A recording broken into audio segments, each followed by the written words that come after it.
किसी जंगल में एक डाकू रहता था। उसका नाम रत्नाकर था।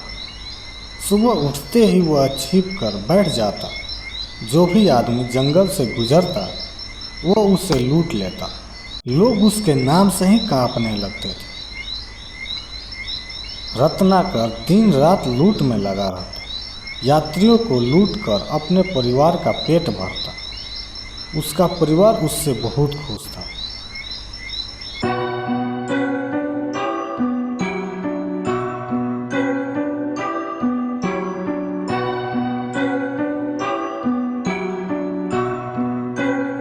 प्रतिदिन घर में अच्छे अच्छे पकवान बनते। उसके पत्नी लूटे हुए गहने से लदी रहती। उसके बच्चे भी खूब मौज मस्ती करते।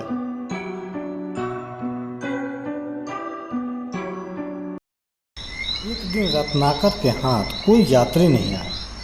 शाम ढलने लगी। रत्नाकर ने सोचा, आज मैं खाली हाथ घर नहीं जाऊंगा। उसने वह रात जंगल में ही गुजारने का मन बनाया। उसे जंगली जानवरों का भय भी नहीं सता रहा था। उसे केवल अपने शिकार की तलाश थी। इतने में एक साधु उधर से गुजरा। रत्नाकर दौड़ता हुआ उस पर झपट पड़ा और बोला, अरे सन्यासी, मैं कब से तेरी राह देख रहा था।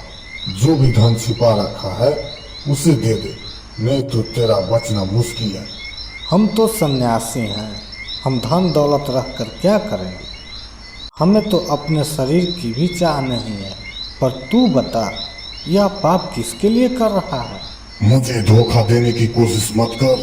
तेरे पास जो कुछ भी है उसे जल्द निकाल। मेरे पास जो कुछ भी है सब तुम्हें दे दूंगा, पर पहले तुम अपने पत्नी और बच्चों से यह पूछकर बताओ कि तुम्हारे इस पाप के भागीदारी कौन कौन।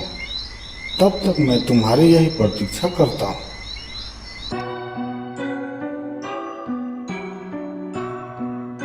रत्नाकर ने अपने बच्चे और पत्नी से पूछा, मैं जो भी लूटपाट करके घर पे लाता हूँ तुम सब खाते। इस पाप का भागीदार कौन कौन रहेगा? लेकिन किसी ने सिर तक नहीं हिलाया। रत्नाकर ने समझ गया।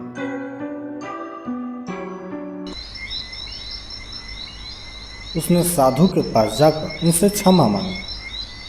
हे महात्मा, मुझे क्षमा कर और मुझे राह बता कि मैं अब क्या करूं। साधु ने कहा, रत्नाकर, इस काम को छोड़ दो। दिन रात ईश्वर के नाम जपा कर तुझे तेरे पापों से अवश्य छुटकारा मिलेगा। साधु की बात रत्नाकर पर बहुत असर पड़ा। उसने घर बार छोड़ दिया। सारा समय ईश्वर का नाम जपने लगा। यहाँ तक कि उसे अपने शरीर की भी परवाह नहीं रही। उसका शरीर बाबी में बदल गया। उसमें चींटियां ने भी अपना घर बना लिया। कहते हैं भगवान ने उसे दर्शन दिए थे। यही डाकू रत्नाकर बाद में महर्षि वाल्मीकि के नाम से प्रसिद्ध हुआ। महर्षि वाल्मीकि ने ही रामायण की रचना की।